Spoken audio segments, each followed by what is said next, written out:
Paz, bênção, irmão, paz do Senhor, que bom que vocês estão aqui. Abra, por favor, a sua Bíblia no livro de 1 Reis, capítulo 13, versículo 1 em diante. 1 Reis, capítulo 13, versículo 1 em diante. Essa música que nós cantamos hoje, cadê o pessoal do louvor aí? Pois não há barreiras, né? Deve ter quantos anos essa música? Quem acha? Quem chuta aí? Uns 40 anos, pai? Álvaro Tito já está assim, já... Eu ouço essa música desde que eu sou criança, né? Ou seja, uns 15 anos atrás, mais ou menos, pouca coisa, né? Uma benção, né? 1 Reis, capítulo 13, versículo 1 em diante. E a palavra do Senhor, o tema da nossa mensagem de hoje é: não deixe nada lhe tirar do caminho de Deus. Não deixe nada lhe tirar do caminho de Deus. 1 Reis, capítulo 13, versículo 1 em diante. Eis que por ordem do Senhor, um homem de Deus foi de Judá a Betel, e Jeroboão estava junto do altar para queimar incenso. E por ordem do Senhor, o profeta clamou contra o altar e disse: altar, altar, assim diz o Senhor, eis que um filho nascerá à casa de Davi, cujo nome será Josias. E em cima de você ele sacrificará os sacerdotes dos lugares altos que queimam incenso em cima de você. Ossos humanos serão queimados em cima de você. E naquele mesmo dia o profeta deu um sinal dizendo: este é o sinal que foi o Senhor quem falou. Eis que o altar se fenderá e as cinzas que estão sobre ele se espalharão. E quando o rei ouviu as palavras que o homem de Deus proferiu contra o altar, Jeroboão estendeu a mão sobre o altar, dizendo: prendam este homem. Senhor, fala conosco através da tua santa palavra, ela é tudo que nós precisamos, em nome de Jesus, amém. Irmãos, lembrando o tema da nossa mensagem de hoje, não deixe nada lhe tirar do caminho de Deus. Você vai entender daqui a pouco. Essa história, a gente leu só um pedacinho dela. Essa história são pelo menos aí quase mais de 30 versículos. Perdão. E essa é para mim uma das histórias mais controversas da Bíblia. Você vai ler depois, você vai entender. É uma história assim que ela é até difícil de entender num primeiro momento, de você conseguir. Por isso que a palavra do Senhor diz que os pensamentos de Deus são muito maiores do que o nosso, os caminhos de Deus são insondáveis, quem pode mensurar e entender a mente de Deus, porque é uma história que daqui a pouco você vai ver que é até difícil a gente entender no primeiro momento as consequências de tudo que aconteceu. Mas vamos começar do início. Essa história mostra um homem de Deus, um profeta que não tem nem nome relatado aqui na Bíblia, que ousa obedecer a Deus até as últimas consequências.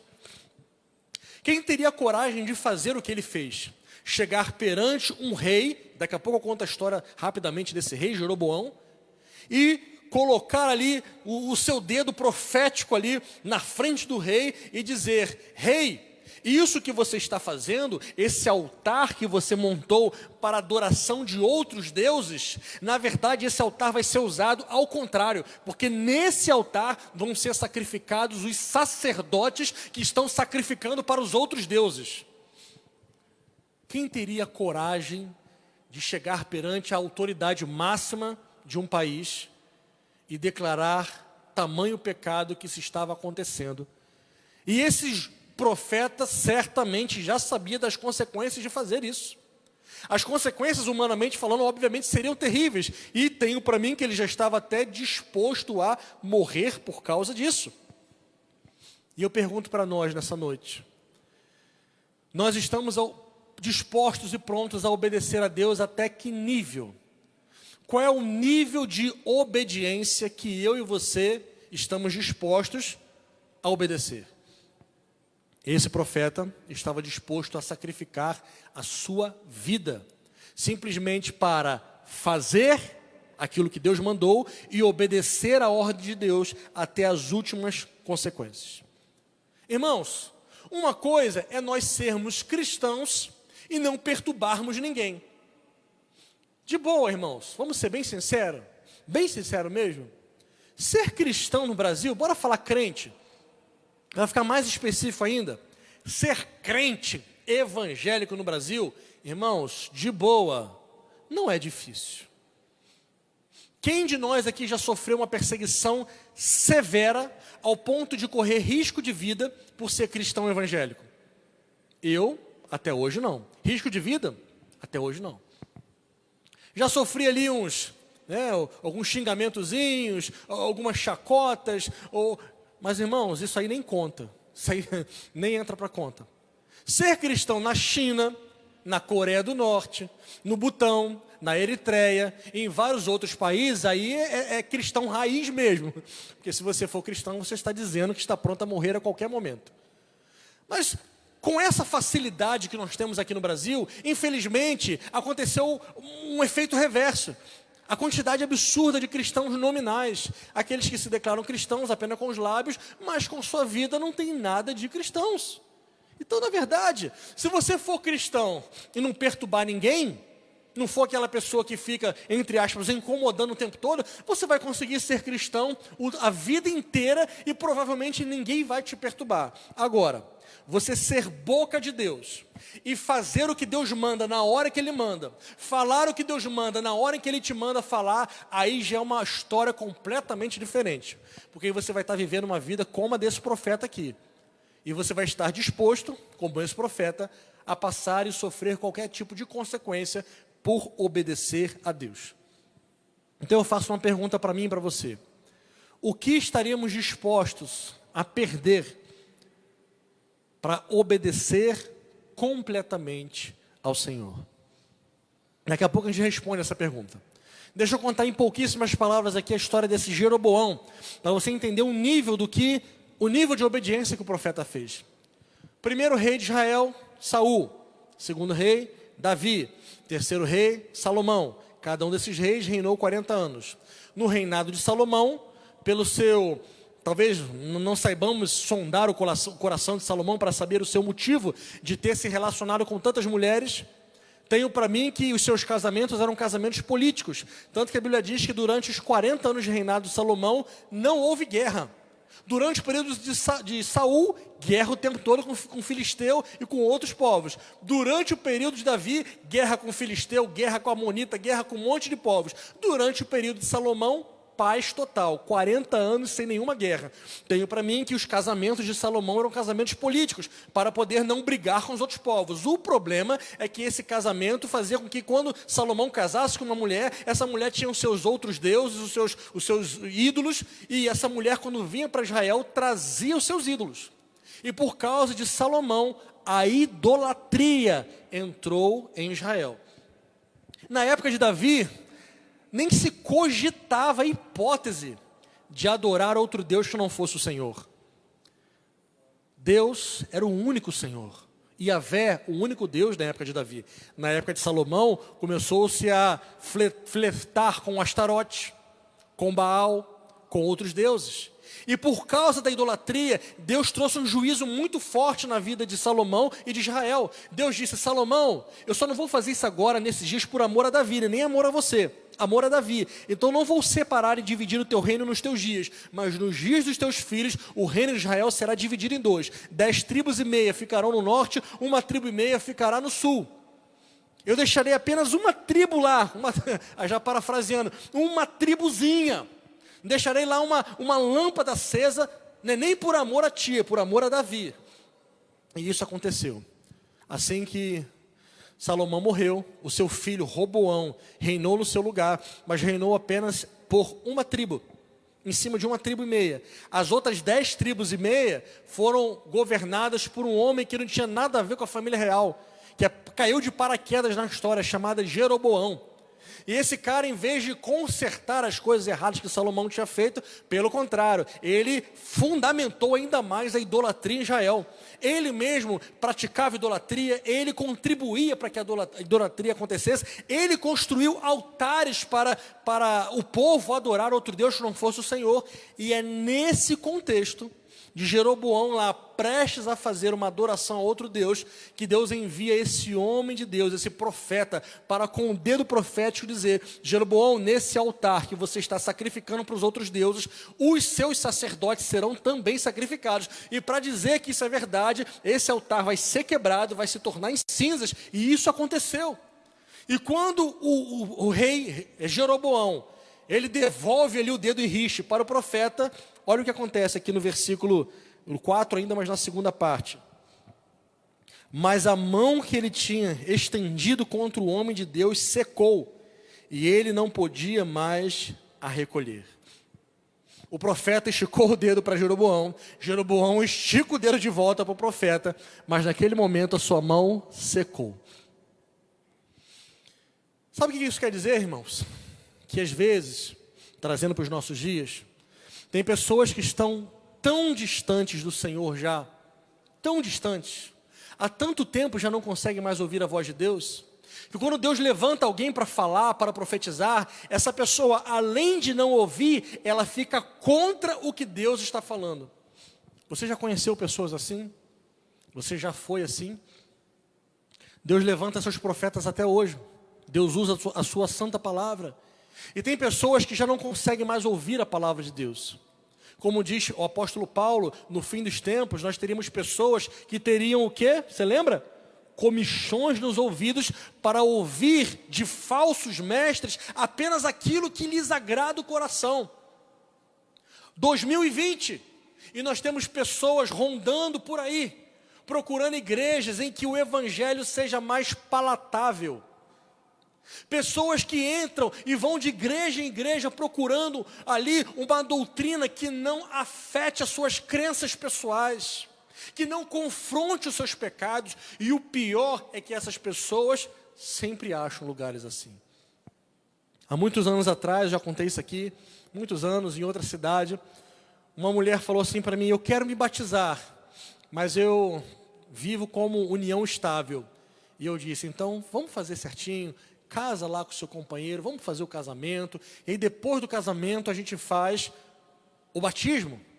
E essa pessoa disse: não, de jeito nenhum, eu vou procurar uma igreja que me batize do jeito que eu estou. E eu disse: minha irmã, infelizmente, então, se você vai, eu quero dizer para você que as portas sempre estarão abertas. Se um dia você quiser voltar, eu estarei aqui lhe esperando. E essa irmã foi, zangada, braba foi. Passou algumas semanas, essa irmã voltou e disse: pastor, achei uma igreja que vai fazer o meu batismo, mesmo eu estando em união estável. E eu disse: puxa, irmã, que pena, fico muito triste por isso. Mas eu creio que o Espírito Santo tocou no coração daquela mulher, que ela desistiu de ir para essa igreja e acabou ficando com a gente lá mesmo. E depois eu creio que depois eu saí de lá dessa cidade, eu creio que hoje já se resolveu tudo que tinha que se resolver na vida daquela família.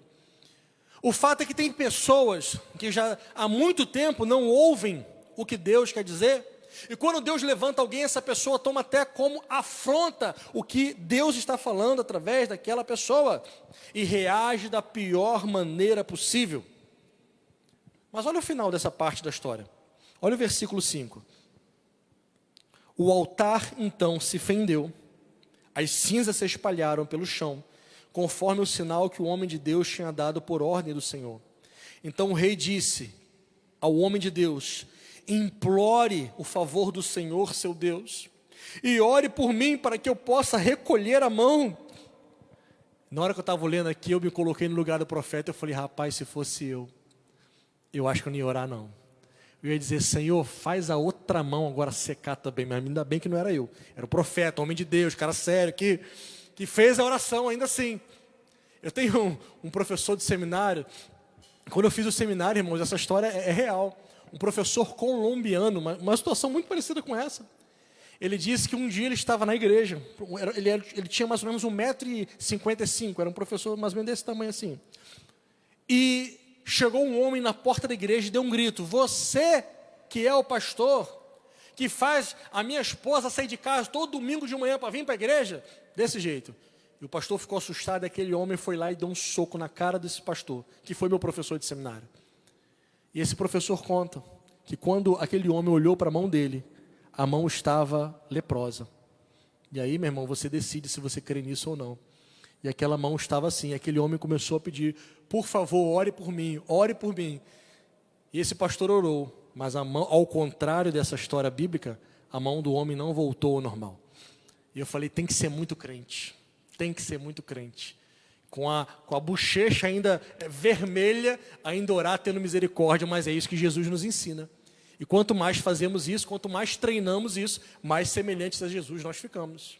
O fato é que o profeta orou, a mão desse rei aqui voltou ao normal. E aí depois, olha o que o rei tentou fazer com o profeta. Versículo 7. Então o rei disse ao homem de Deus: venha comigo até minha casa e coma alguma coisa, e eu o recompensarei. Além de atacar o profeta, não ter dado certo, ter recebido o juízo de Deus, agora ele tenta comprar o profeta. E isso já aconteceu várias vezes na Bíblia. Se você vê, por exemplo, o faraó, quando José interpretou o sonho, José não teve nem como rejeitar. A primeira coisa que faraó foi dar um monte de presente para ele. Quando Daniel interpretou o sonho, lá também o rei deu um monte de presente. Então, quando Naamã foi curado, ele quis dar um monte de presente. Então, são pessoas que não conhecem a Deus e acham que podem pagar o favor de Deus com coisas humanas, com bens humanos. Só faz isso realmente quem não conhece a Deus. O fato é que esse profeta não se vendeu. Olha a resposta dele aqui no versículo 8. O homem de Deus disse ao rei: ainda que você me desse metade da sua casa, eu não o acompanharia. Não comeria nem beberia neste lugar. Porque assim me ordenou o Senhor Deus pela sua palavra, dizendo: não coma nem beba neste lugar, e não volte pelo caminho por onde você foi. E se foi por outro caminho, e não voltou mais pelo caminho que tinha ido de Betel. O verdadeiro profeta de Deus, irmão, não se vende. O profeta de Deus não negocia o seu dom por dinheiro. É por isso que eu fico pasmo quando você, por exemplo, vai convidar alguém para pregar e essa pessoa cobra: olha, eu vou pregar na sua igreja, mas é 10 mil, tá bom? E se for 2 horas de culto, é 15 mil. E se for campanha de 7 dias, é 50 mil. Você já viu isso acontecer ou só eu? Acontece. Eu vou cantar na sua igreja com toda a minha alegria, mas tem que depositar uma semana antes um valor. Eu vou lá fazer a campanha de cura e milagres, mas me hospeda lá no melhor hotel, deposita antecipadamente o meu cachê, que aí eu vou estar à sua disposição.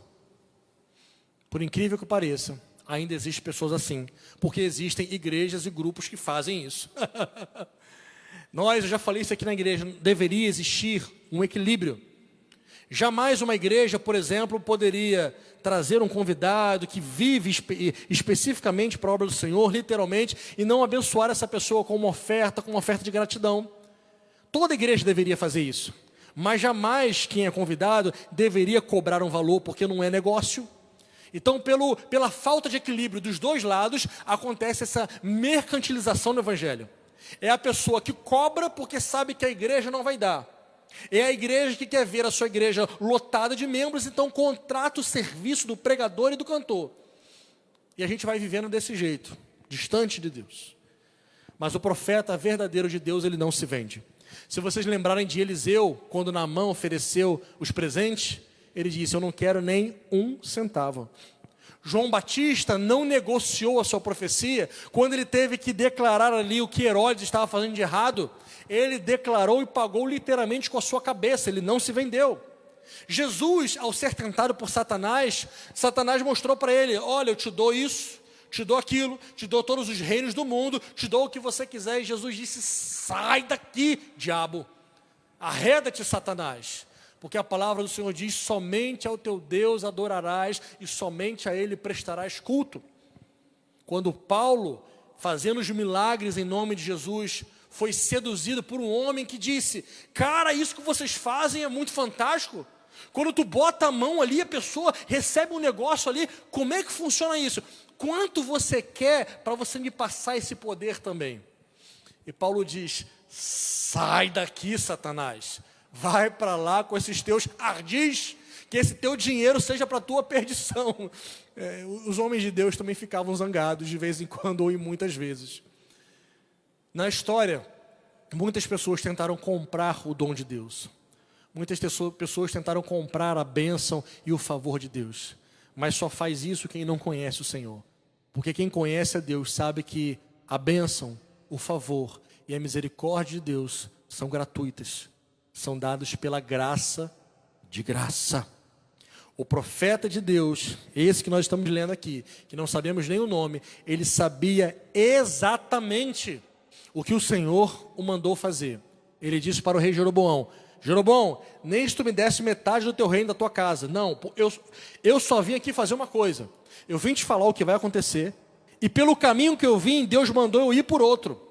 E ele disse para eu não comer nem beber nada. Eu não quero nada de você. Esse profeta sabia exatamente o que Deus tinha mandado ele fazer. 2020, onde é que eu e você entramos nessa história? De mais de quase 3.000 anos atrás essa história. Quase 3.000 anos atrás essa história tem. O que eu e você temos a ver com essa história? Eu e você, tenho certeza, você que está me assistindo, certamente você também quer ser um homem de Deus, uma mulher de Deus. Tenho certeza que você quer ser alguém que ouve Deus como esse profeta ouvia. Eu quero. Vocês querem, irmãos? Todos nós queremos. Todos nós queremos ser homens, mulheres de Deus. Em nossa caminhada cristã, a nossa fé, irmãos, sempre vai ser provada. Não é de vez em quando. Não existe um nível que você atinge de maturidade cristã onde Deus vai dizer: eu acho que eu não vou mais provar a fé dele não, que ele já passou no teste. Eu já falei aqui com meus irmãos aqui, tem uma canção que quando a gente canta aqui, eu propositalmente pedi para o pessoal trocar a letra. Tem uma música que fala, tirar teu fôlego com minha fé. Eu falei, meu Senhor, o dia que eu conseguir tirar o fôlego de Deus com a minha fé, as coisas estão de cabeça para baixo. Eu jamais vou tirar o fôlego de Deus com a minha fé, até porque a minha fé é muito pequena, ela não tem nem o tamanho de um grão de mostarda. A nossa fé, irmãos, ela vai ser provada durante toda a nossa vida, por pelo menos Deus, pela própria vida e por Satanás. Nós vamos ser provados por Deus, nós vamos ser tentados por Satanás e nós vamos ser provados e tentados pela vida. Durante toda a sua trajetória, você vai ser provado e tentado. A sua fé vai ser provada constantemente, o tempo todo. Com esse profeta da história, também não foi diferente. Olha agora, por isso que eu falei para vocês no início que essa história é uma história controversa, uma história difícil. Olha o restante da história, versículo 11. Em Betel morava um velho profeta. Os seus filhos vieram e lhe contaram tudo que o homem de Deus havia feito naquele dia em Betel. Também lhe contaram as palavras que ele tinha dito ao rei. Então o pai, o profeta velho, perguntou aos seus filhos, por que caminho ele se foi? Eles lhe mostraram o caminho que havia sido tomado pelo homem de Deus que tinha vindo de Judá. Então ele disse aos seus filhos, ponham a sela lá no meu jumento. Eles colocaram, e o profeta montou. Ele foi atrás do homem de Deus e, achando-o sentado debaixo do carvalho, perguntou-lhe, você é o homem de Deus que veio de Judá? Ele respondeu, sou eu mesmo. Então o velho profeta lhe disse, venha comigo até a minha casa e coma alguma coisa. Mas o profeta de Judá respondeu, não posso voltar com você, nem entrar na sua casa, eu não posso comer, nem beber nada neste lugar. Porque me foi dito pela palavra do Senhor, ali você não deve comer nem beber nada, também não deve voltar nem pelo caminho por onde foi. Mas o velho profeta respondeu, eu também sou um profeta como você, e um anjo me falou por ordem do Senhor, dizendo, faça-o voltar com você à sua casa, para que coma e beba alguma coisa. Mas isso era mentira. Então, ele voltou com o velho profeta, comeu e bebeu na casa dele. Vocês estão entendendo o que está acontecendo nessa história meio doida no primeiro momento? Esse profeta, vamos chamar de profeta novo, esse profeta novo foi lá, teve a ousadia de profetizar na frente do rei, com o dedo em riste, talvez. As coisas que ele profetizou aconteceram. Ele teve a ousadia de ser um homem de Deus, o único, no meio daquela geração inteira corrompida. Rejeitou os manjares do rei, voltou para casa de cabeça em pé, mas agora ele simplesmente caiu na lábia de um profeta velho, que sabe-se Deus por que motivo doido inventou essa mentira. E esse profeta novo caiu na lábia do profeta velho. Em síntese, esse profeta novo começou muito bem, arrebentou. Começou top, mas terminou muito mal. Olha, gente, esse profeta novo, ele obedeceu a Deus nas coisas grandes e difíceis. Eu sempre faço isso aqui na capela para a gente tirar um pouco do filosófico e trazer para a nossa vida. Bora trazer para a nossa vida? Se Deus mandasse você sair da sua casa, ir lá no gabinete do governador, ir lá no gabinete do prefeito, de um deputado, de alguma autoridade, lá do seu comandante, do seu chefe, se Deus mandasse você entrar lá no gabinete e dizer essas palavras duras que o profeta disse, traz para você agora, você que é militar, você se imagina entrando lá no gabinete do general, você, enfim, que é civil, se imagina entrando na sala do seu chefe, e cheio da autoridade de Deus, com o dedo e rixe, dizer tudo isso que o profeta disse?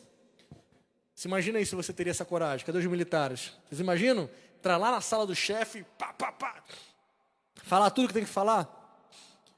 Esse profeta teve a coragem de fazer isso. Ele obedeceu a Deus nas coisas grandes e difíceis, mas desobedeceu a Deus nas coisas pequenas, num simples convite.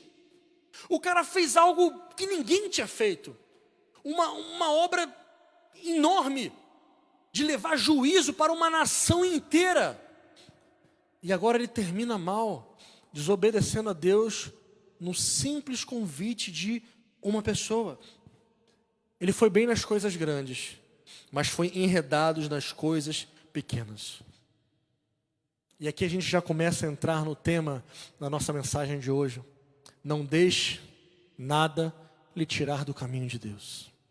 Às vezes, irmãos, nós vigiamos nas coisas grandes, mas não vigiamos nas coisinhas pequenas. Quer ver um exemplo?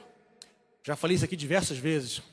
Tem muita gente que não conhece a Deus, que fala sempre a mesma frase: eu sou uma boa pessoa, eu não bebo, não mato, não roubo, não fumo, eu sou um cara bom.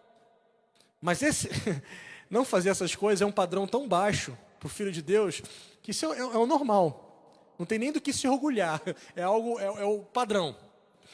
E às vezes a gente fica preocupado em não fazer essas coisas visíveis, e a gente não vigia nas coisas pequenas e invisíveis. Eu não roubo, eu não traio a esposa o esposo, eu não faço um monte de coisa que muita gente faz. Parabéns, mas essa pessoa não vigia nas pequenas coisas.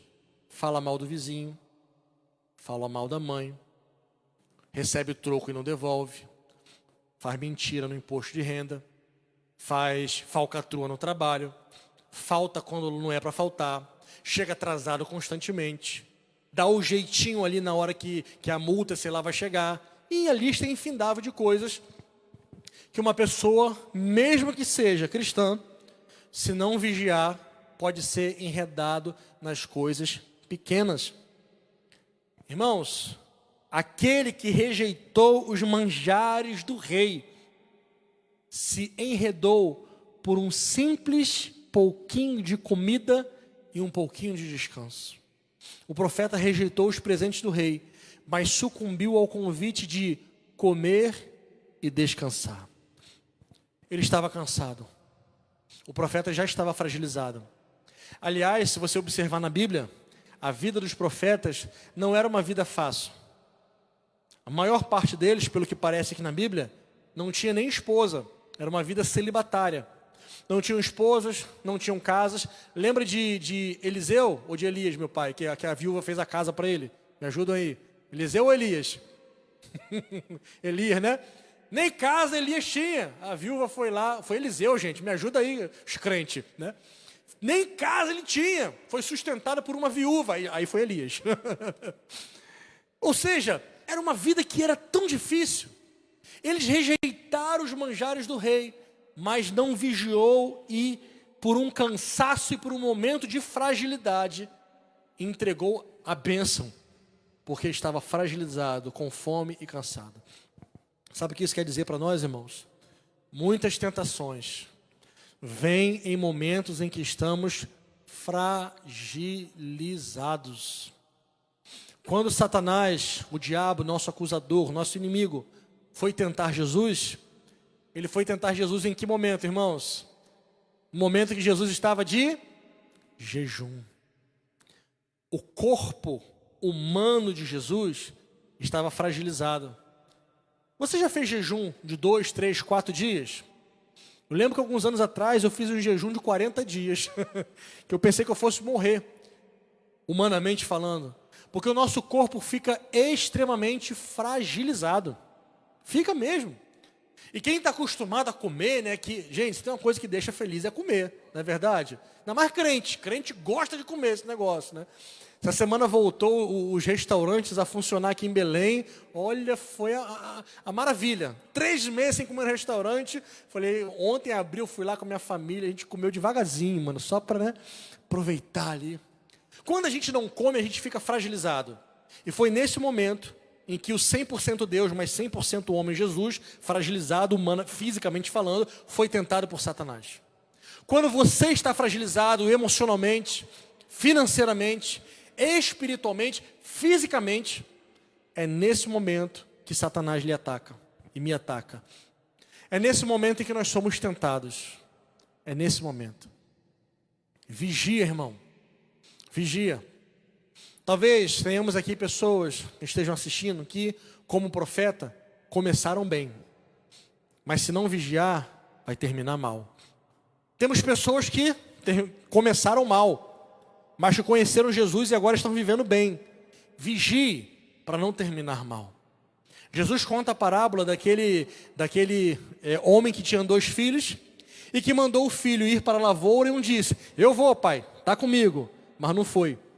E Jesus conta que ele tinha um outro filho que disse, pai, não vou, mas no final do dia foi. E aí Jesus faz a pergunta para a multidão, qual foi o melhor filho? O que começou bem e terminou mal? Ou o que começou mal e terminou bem? Importa sempre a maneira como nós vamos terminar. E se nós não vigiarmos, irmãos, nós começaremos bem, mas poderemos ser enredados pelas coisas pequenas. Se não vigiarmos, as tentações nos derrubarão nos dias em que estivermos fragilizados. Nesses dias, redobre a sua vigilância, redobre a sua constância espiritual, leia mais a Bíblia, ore mais, não permita que nada lhe tire do caminho de Deus. Você que está assistindo aí, fala para quem está pertinho, que eu imagino que as famílias estão assistindo juntas, então fala para quem está pertinho de você aí, não deixe nada lhe tirar do caminho de Deus. Fala para vocês aí, não deixa, viu? Karina, Raquel, não deixa, Thalita, Joabe, pai, eu, Fernando, Marcela, Janilson, não deixa nada lhe tirar do caminho de Deus. As tentações, irmãos, geralmente vêm naquilo que nós mais precisamos. O profeta não se impressionou com as riquezas, ou com os manjares, ou com os presentes que o rei Jeroboão estava para lhe oferecer. Geralmente profetas, aquilo para os profetas não tinha sentido nenhum, mas o profeta estava com fome e cansado. E foi exatamente isso que o profeta velho lhe ofereceu, comida e descanso.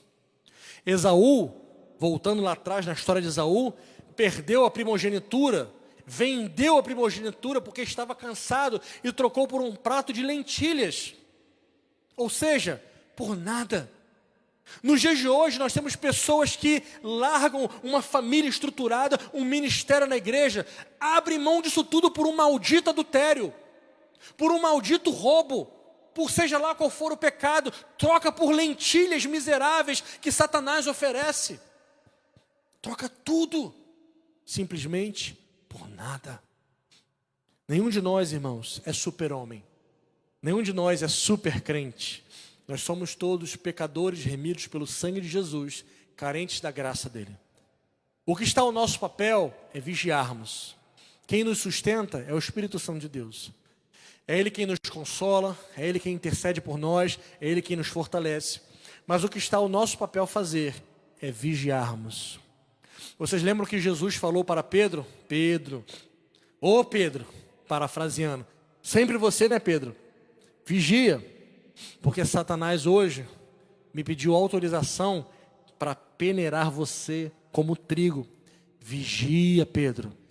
Satanás está ao seu derredor como um leão buscando a quem possa tragar. Jesus disse isso para Pedro, em outras palavras. Na nossa vida não é diferente, irmãos. Se não vigiarmos, nós cairemos. Se não estivermos constantemente na presença do Senhor, buscando a Ele em oração, em rendição, nós cairemos e falharemos. Paulo disse a Timóteo: Timóteo, permaneça firme naquilo que você aprendeu. Timóteo, não deixa ninguém desprezar a tua mocidade. Lembre-se das sagradas escrituras que você aprendeu quando era criança. Lembra do que sua avó te ensinou, do que sua mãe te ensinou. Lembra do que eu te ensinei. Permaneça firme naquilo em que você aprendeu. Jesus conta a parábola do semeador e disse que as sementes iam caindo em tipos diferentes, em solo pedregoso, em solo rochoso, e vai contando os tipos de solo. E uma característica, se você depois ler a explicação que Jesus dá nessa parábola, ele diz assim, quando os discípulos falam: Senhor, não entendemos. Ele disse: vocês também não entenderam? Então eu vou explicar. Cada solo é um tipo de coração. E Jesus vai citando as características, e uma coisa comum a todos os solos é: todos ouviram a palavra e a receberam com alegria, mas somente um tipo de solo, um tipo de coração se manteve firme e a palavra produziu frutos. Os outros receberam a palavra com alegria, mas não vigiaram, e a Bíblia diz, Jesus conta, veio Satanás e lhe roubou a palavra. Se nós não vigiarmos, irmãos, nós não conseguiremos permanecer firmes no caminho de Deus. Tudo contribui para nos tirar do caminho de Deus. A televisão, só porcaria, nada que preste.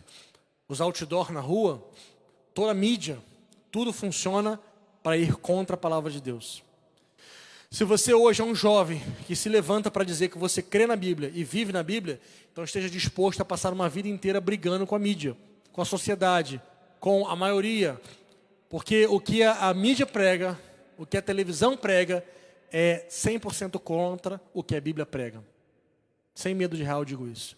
Então, se você estiver disposto a viver conforme os mandamentos de Deus, esteja pronto para não viver uma vida de paz nesse aspecto. Deus, Ele dá toda a paz que excede todo entendimento. Ok, obviamente que é a melhor paz que existe. Mas estou dizendo não viver em paz com o mundo. Jesus disse, inclusive, uma palavra que é muito mal interpretada, mas quando Jesus disse que eu não vim trazer a paz, eu vim trazer a espada. Porque Jesus disse que muitas vezes, por vivermos a palavra dele, isso geraria separação entre pai e filho, irmão e irmã. Porque se você estiver disposto a viver 100% a palavra de Deus, vão ter pessoas até dentro da sua família que vão te rejeitar, que vão negar você.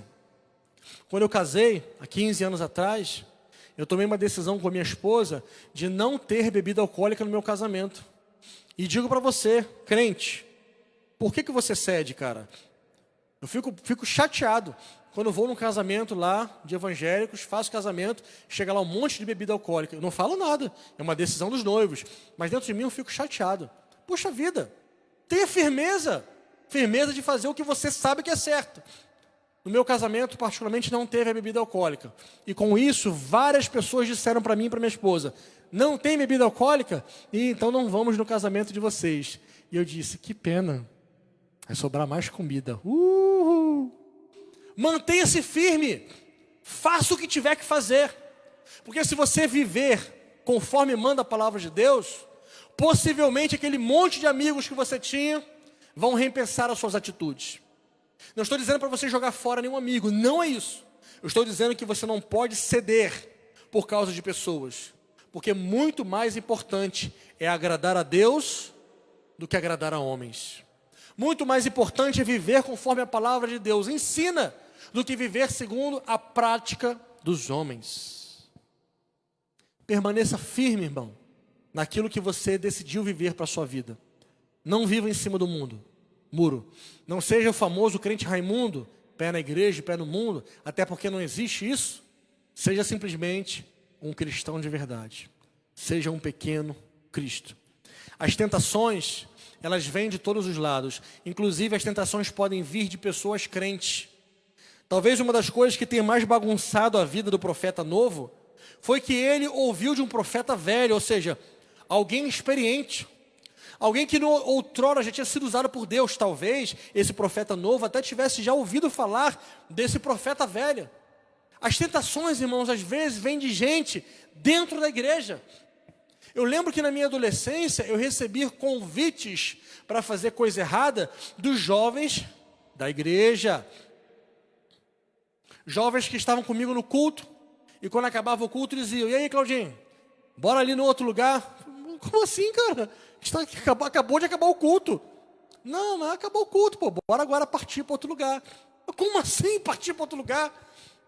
Então muitas vezes os convites vêm de gente que até se diz crente. Gente que talvez você tenha olhado e um dia se espelhado. Mas tem uma passagem que o apóstolo Paulo fala, uma passagem muito forte, lá no livro de Gálatas. O livro de Gálatas é Paulo brigando, no bom sentido não, né? Brigando, sentando o relho mesmo, nos cristãos lá da igreja da cidade da Galácia, dos Gálatas. E tem uma parte que Paulo diz assim: inconstantes Gálatas, quem vos fascinou? E ele começa a brigar com eles, porque eles estavam abrindo mão do evangelho que Paulo pregou para crer no que os judaizantes estavam pregando. E ele tem uma parte que ele diz o seguinte: ainda que venha um anjo do céu, um anjo, cara, se vier um anjo pregar o evangelho diferente desse que eu estou pregando para vocês, seja anátema, significa maldito. Da mesma forma, para você e para mim, irmãos, permaneçamos firmes no caminho de Deus. Permaneçamos firmes naquilo que aprendemos. Permaneçamos firmes na palavra do Senhor. Porque no dia em que estivermos fragilizados, cansados, nos dias em que não estivermos nos nossos melhores dias, as tentações virão de todos os lados. Satanás não poupará esforços para destruir você, irmão, para me destruir. Satanás não brinca em serviço. Uma vez a minha madrasta falou, como é que é a frase, pai? Satanás é a única pessoa que não tira férias. O diabo é o único que não tira férias. Ele não brinca de ser diabo. Às vezes nós brincamos de ser crente, mas ele não brinca de ser diabo. A palavra do Senhor diz que ele veio para matar, roubar e destruir. E se nós não vigiarmos, não formos simples como a pomba, mas prudentes como a serpente, nos dias em que estivermos fragilizados, talvez nas coisas pequenas, como aconteceu com o profeta, se não vigiarmos, nós poderemos cair nisso. Geralmente, o fim de quem começa bem, mas termina mal, no meio da trajetória, é muito ruim. É só você lembrar, por exemplo, a história de Sansão. Começou bem, arrebentou, defendeu o povo de Israel dos filisteus. Engraçado, os filisteus sempre, né, inimigos de Israel o tempo todo, né? E estava lá Sansão forte, valente, né? Uma das histórias que as crianças mais gostam de ouvir. Minha filha, já quando vê Sansão ali com os cabelos grandes, ela já quer sempre ouvir a história de Sansão. Alguém que marcou uma geração, marcou gerações, começou bem, arrebentou, mas no meio do caminho fez tudo errado e terminou mal. Lembra de Judas? Começou top, começou bem, começou sendo escolhido para ser um dos 12. Tinha tudo para viver uma vida bem, mas se deixou levar pelo amor ao dinheiro. É por isso que a palavra do Senhor diz que não é o dinheiro que é a raiz de todos os males, é o amor ao dinheiro. Judas vendeu Jesus por 30 moedas de pratas. Ele achou que o dinheiro valia mais do que ter sido escolhido ou chamado por Jesus. Lembre-se de Demas, quando o apóstolo Paulo começa a citar a lista dos nomes dos seus cooperadores. Quando ele chega em Demas, ele disse: e tem Demas também. Demas me abandonou. Ele amou mais o presente século. Demas me deixou sozinho. Pessoas que começaram bem, mas terminaram mal. Olha o final da história do profeta. Olha que final tenebroso mesmo, trágico. Versículo 20 a 24. 1 Reis 13, versículo 20 a 24. Estando eles à mesa, a palavra do Senhor veio ao profeta que o tinha feito voltar, o profeta velho. E ele gritou para o homem de Deus que tinha vindo de Judá, o profeta novo, dizendo: assim diz o Senhor, você foi rebelde à palavra do Senhor e não guardou o mandamento que o Senhor seu Deus lhe havia ordenado. Você voltou, comeu e bebeu no lugar onde ele havia ordenado que você não deveria comer nem beber. Por isso, o seu cadáver não será sepultado no sepulcro dos seus pais. Depois que ele comeu e bebeu, o velho profeta pôs a sela no jumento para o homem de Deus a quem ele tinha feito voltar. Ele foi embora, e no caminho um leão o encontrou e o matou. E o cadáver dele ficou estendido no caminho, e o jumento e o leão ficaram parados juntos ao cadáver. Por isso que eu digo que essa história ela é uma história forte demais. O profeta começou bem, arrebentou. Fez o que poucos profetas tiveram coragem, apenas Elias e mais alguns poucos outros profetas, João Batista, e outros poucos, Jeremias, talvez não chegue a 10 o número de profetas que tiveram a coragem de fazer o que ele fez. Começou bem, arrebentou, mas deslizou numa pequena coisa, foi enredado numa pequena desobediência e terminou de forma trágica. Querido irmão, irmã que está me assistindo, grave isso. A obediência gera vida. A desobediência gera morte. A obediência gera vida. A desobediência gera morte. E isso é para todos. Talvez tenha algum pai aí que esteja assistindo, talvez esteja cutucando o seu filho. Está vendo, meu filho? Mas não é só para o filho, é para você também, irmão. Para mim também. Para todos nós. Obediência gera vida. Desobediência gera morte. Eu quero concluir, quero terminar dizendo para você e para mim: custe o que custar, permaneça no caminho de Deus. Bora, Luquinhos? Não negocie o caminho do Senhor. Não negocie. Não ache que o caminho de Deus está ficando chato e você vai lá no mundão experimentar alguma outra coisa, alguma outra vibe. Não saia do caminho de Deus nem por um só minuto. Eu tenho 37 anos de vida. E nesses 37 anos, não houve um dia, pela misericórdia e pela graça de Deus, que eu desejasse sair do caminho de Deus para conhecer o caminho do mundo. Não porque eu sou bom ou forte, porque eu não sou, mas porque tudo que eu precisava, o caminho de Deus me saciou. O que o salmista disse, eu sinto na minha vida desde criança, que mais vale estar na casa do Senhor um dia do que 1000 em outro lugar. Eu sou apaixonado pela presença de Deus. Não tenho desejo de experimentar as coisas do mundo. Mas se eu não vigiar, a carne tem o desejo. O Espírito Santo que habita em mim não tem o mínimo desejo, mas a carne tem o desejo. Na sua vida, irmão, essa guerra também existe. É a velha história do cachorro preto e do cachorro branco. Lembra dessa história? Da criança que sempre sabia qual animal, quando posto numa rinha, ia ganhar. E as pessoas ficavam admiradas. Meu filho, como é que você sabe que o cachorro branco vai ganhar essa briga? Como é que você sabe que o cachorro preto vai ganhar essa briga? E o menino disse: simples, sou eu que alimento os cachorros. Quando eu quero que o branco ganhe, eu dou mais comida para ele. Quando eu quero que o preto ganhe, eu dou mais comida para ele. Na nossa vida, essa batalha é a mesma. Ganha quem você mais alimenta. Se você alimentar mais o espírito, então o seu espírito vai ganhar. Se você alimentar mais a carne, então a carne vai ganhar. Permaneça no caminho de Deus, custe o que custar. Obedeça a Deus, custe o que custar. Não ceda às tentações, porque elas virão. Elas são muitas. E repito, geralmente vêm nos momentos em que estamos fragilizados.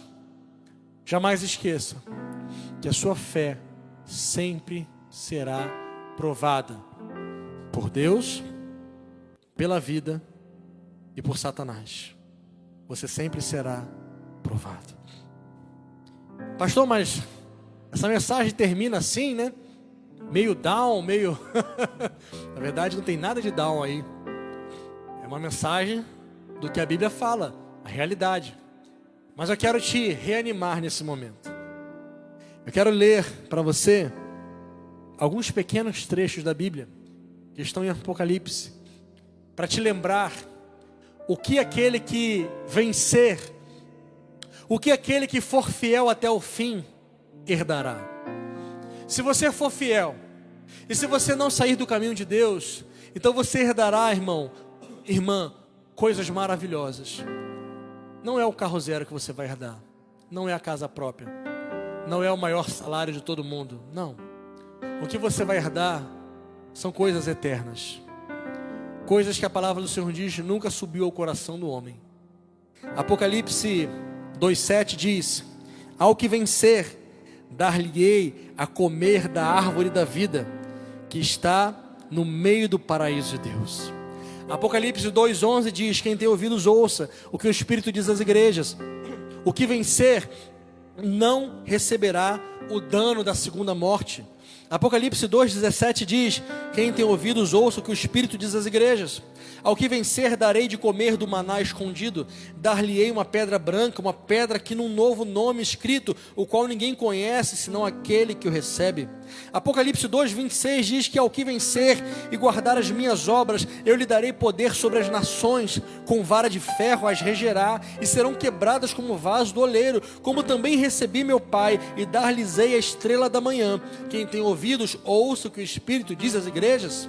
Apocalipse 3,5 diz que ao que vencer será vestido de vestes brancas, e de maneira nenhuma riscarei o seu nome no livro da vida, e confessarei o seu nome diante do meu Pai e diante dos santos anjos.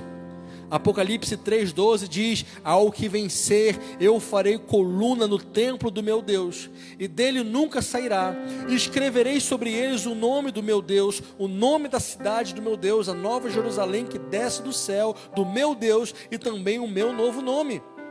Apocalipse 3,21 termina dizendo: ao que vencer, lhe concederei que se assente comigo no meu trono, assim como eu venci e me assentei com meu Pai no seu trono. Se você vencer, pela misericórdia de Deus, você reinará com Jesus. Se você vencer todas as bênçãos espirituais, você gozará para sempre. Você as experimentará para sempre. Jamais deixe nada lhe tirar do caminho de Deus. Você pode com todo carinho falar novamente para quem está pertinho de você? Fala aí: jamais deixe nada lhe tirar do caminho de Deus.